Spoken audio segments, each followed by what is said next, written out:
os físicos demonstraram que a trajetória dele é o seguinte: vai bater na Terra, vai bater, isso é física, vai bater e vai acabar a nossa vida nesse planeta. Onde é que está a cultura aí? Não, mas veja, só existe meteoro numa cultura que criou o conceito de meteoro. Então, realmente, talvez lá na Idade Média ou nas sociedades indígenas do Brasil, há séculos atrás, essas pessoas viam lá o meteoro e dava uma explicação divina, ou aquilo era uma coisa que não era signo para eles, porque o signo tem significado para alguém, que não era signo para eles. Tá bom, mas vai bater. Né? Isso é o real, vai bater. E nós vamos morrer. Né? A não ser que a cultura, então, que inventou foguete, míssil, bomba atômica, vai lá e destrua, né? Que não é um signo de ficção científica. Entendeu a ideia? Né? Então existe real, mas nós só temos acesso a ele pela mediação dos signos. Qual signo é? O signo vem de onde? Vem da física, mas o que é aquilo? Qual é a trajetória? Tem que se antecipar. Né? Nós desejamos que nossas opiniões coincidam com os fatos. Isso é o que nós desejamos. Mas cuidado, né? Cuidado com que método você usa para fazer com que suas opiniões coincidam com os fatos. Eu lembro de um questionário que eu vi um colega muito, na década de 80, está muito na moda, né? Um estudo que ele fez com estudantes de educação física, que a hipótese dele é que os estudantes eram alienados. Então ele fez uma pergunta mais ou menos assim: o que é para você o capitalismo, não sei o quê, uma coisa bem do marxismo, né? E os alunos não souberam responder. Quer dizer, conclusão, eles são alienados, eles são alienados, né? Quer dizer, isso é o método da tenacidade, né? Certo? Muito comum na nossa mente acadêmica ainda, né? É o desejo que a minha opinião coincida com os fatos. Mas eles coincidem? Né? Daí diz uma coisa genial. Não há razão porque os três primeiros métodos da tenacidade, do a priori e da autoridade atinjam esses objetivos. Colimá-lo é prerrogativa do método da ciência. Procurem no dicionário o que quer dizer a palavra, o verbo colimar. Não vou dizer o que é, procurem no dicionário. Vamos resgatar esse instrumento tão útil para nós respeitarmos a língua portuguesa e para nós sermos capazes de expressar ideias mais complexas. Não é para você expressar ideias mais complexas, você precisa de um vocabulário mais complexo. Né? Procurem no dicionário, quer dizer, colimar. Colimar este objetivo é prerrogativa do método da ciência. Porque ele vai admitir que existe o verdadeiro e o que não é verdadeiro, mesmo que o verdadeiro seja falível e provisório. E para encerrar,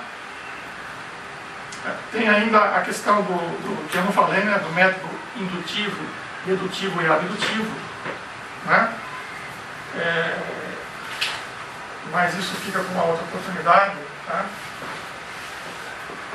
Mas é assim, o que é a abdução é um pouco o trabalho do detetive, né? De imaginar hipóteses, induzir, aí você passa para a missão, você induz testes e daí você deduz alguma coisa. Então nem a dedução, só a dedução, só a indução não consegue explicar as descobertas científicas. Então, um exemplo interessante da descoberta da transmissão do tifo na Índia, eu acho, ou em outro país, em que os médicos não conseguiram entender porque dentro do hospital os doentes de tifo não transmitiam a doença para os outros, para as outras pessoas que estavam lá. Mas fora do hospital, o tifo engraçava solto. E eles não conseguiam entender o que acontecia. Até que um dia ele sai do hospital, está sentado bem na passagem dele, um moribundo já, né, com tifo, maltrapilho, sujo, e aí ele se dá conta. Ué, o que é que não entra no hospital? Alguma coisa não entra no hospital. Aí, insight. Pô, a gente troca a roupa dele e dá banho. Então é uma coisa que está na roupa dele. Hipótese. É o piolho. Era o piolho. Né? Isto não está descrito na metodologia dos trabalhos científicos. Né? Isto é o processo de relação interpretante. Ele associou coisas que nunca ninguém tinha pensado em associar. E daí que vem a descoberta. Né? E para finalizar, ele diz assim: a genialidade do método lógico desenvolvido por um homem deve ser por ele amada e reverenciada como uma companheira que ele houvesse escolhido entre todas as coisas do mundo. Não é necessário que ele despreze o que não seja ela, o método científico. Pelo contrário, ele pode prestar homenagem profunda a tudo mais, pois que, ao fazê-lo, honra maior lhe estará concedendo. Então, a ciência é tudo no mundo da ciência. Né? Fora isso, ela nos guia, mas não muito. Né? Senão enlouquecemos. Né? E é de Nietzsche a frase: a arte existe para que a verdade não nos destrua. É isso. Muito obrigado.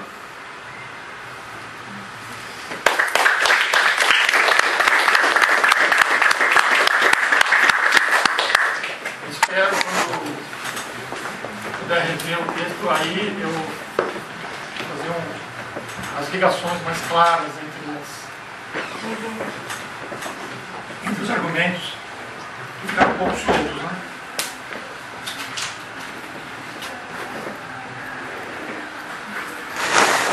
Está aberto para questões, se alguém quiser fazer.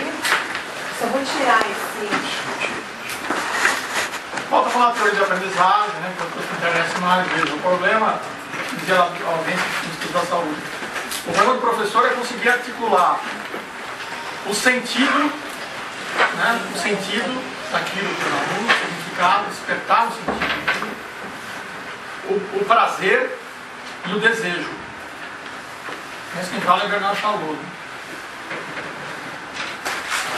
O professor tem que articular, o profissional, né? O cara está na academia também. Como eu articulo o sentido, o prazer e o desejo. Desejo no sentido psicanalítico. Né? Desejo de ser o desejo do outro.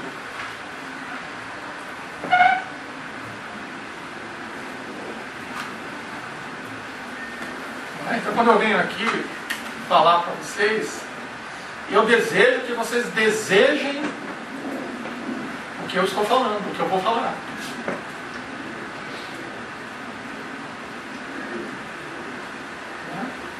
Se isso não fez sentido para vocês, ou seja, se vocês não conseguem relacionar isso que eu falei com coisas anteriores e produzir um novo sentido, eu fracassei.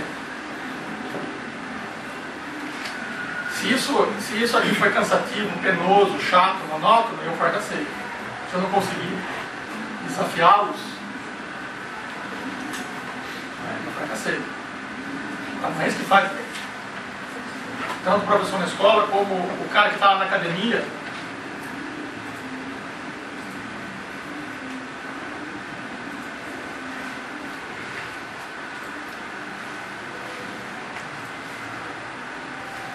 Então também as teorias de aprendizagem que nós temos são muito pobres, porque elas também ignoram, em geral, a experiência do sujeito aprendente. Não existe aprendizagem, não existe aquisição de conduta de valor, de conceito, sem uma relação do sujeito com a matemática, o português, o jogo, a dança, a luta. Não é dizer? Então veja, nós temos na educação física escolar, por exemplo, uma pedagogia muito conteudista, que vem lá do exercício aviânico, materialismo dialético. Tudo já está no conteúdo, já está embutido no conteúdo. Quando eu ensino matemática para alguém, quando alguém aprende matemática, não é só a equação, a aritmética, está lá. Né? É todo um processo de desenvolvimento humano que está embutido naquilo. E supõe-se que, quando eu aprendo matemática, eu aprendo também o processo lógico, a capacidade humana de pensar matematicamente. Por isso, acaba havendo uma grande tendência, mesmo nessa perspectiva que está aparecendo no coletivo de autores, né? De ser transmissão de conteúdo. Outra perspectiva, vamos colocar, só existe conteúdo porque há uma relação ativa do sujeito com o conteúdo. O conteúdo não existe, o conteúdo é abstrato, não existe jogo, não existe dança, não existe luta. O que existe são pessoas que jogam, pessoas que lutam, pessoas que dançam. Então, o modo como o sujeito se relaciona com aquele conteúdo é que deve ser o objeto da didática, da teoria da aprendizagem. Bernard Charlot tem uma teoria da relação com o saber que é genial nesse sentido, embora aplicado para a escola. Temos que começar a pensar nisso. Como vamos ampliar isso para... Veja, a minha missão é formular uma teoria da educação física, teoria geral da educação física. Que, insisto, que para mim será sempre uma teoria pedagógica da educação física. Que não está restrita à escola.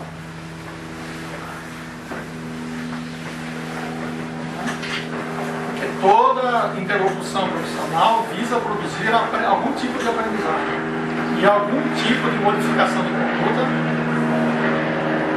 O que é que muda? A relação que os sujeitos vão ter com este saber, com este conteúdo. É diferente a relação do aluno com o saber ou com o conteúdo na escola, com o conteúdo de ginástica na escola, é diferente da relação do cara que frequenta a academia com o ginasta.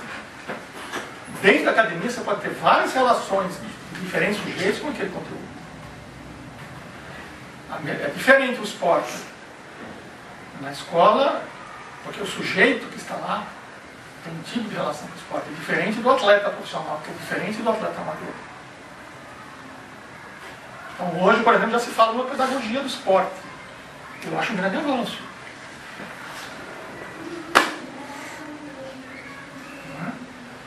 Mesmo que ela não se... Agora, não quer dizer que ela se aplica literalmente, integralmente à escola.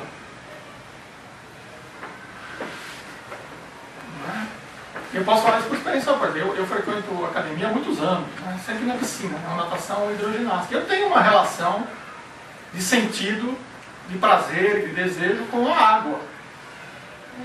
É isso que me mobiliza. O que é que mobiliza o sujeito a aprender? É isso que mobiliza a minha relação com a água. Não é quantas calorias eu gasto.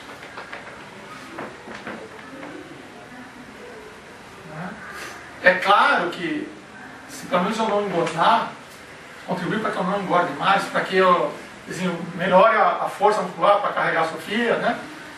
Melhor. Né? Eu quero que o professor seja competente nisso. Não quero ir lá para ter um professor que a aula seja chata, monótona, ou que ele só trabalhe perna, certo? Só fazer exercício com a perna, ou só fazer exercício com o glúteo, porque tem um monte de mulher.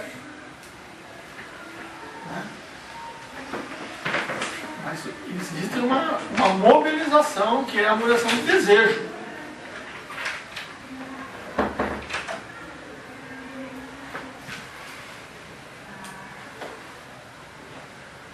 Então, na verdade, por incrível que pareça, as nossas teorias da aprendizagem são muito pobres.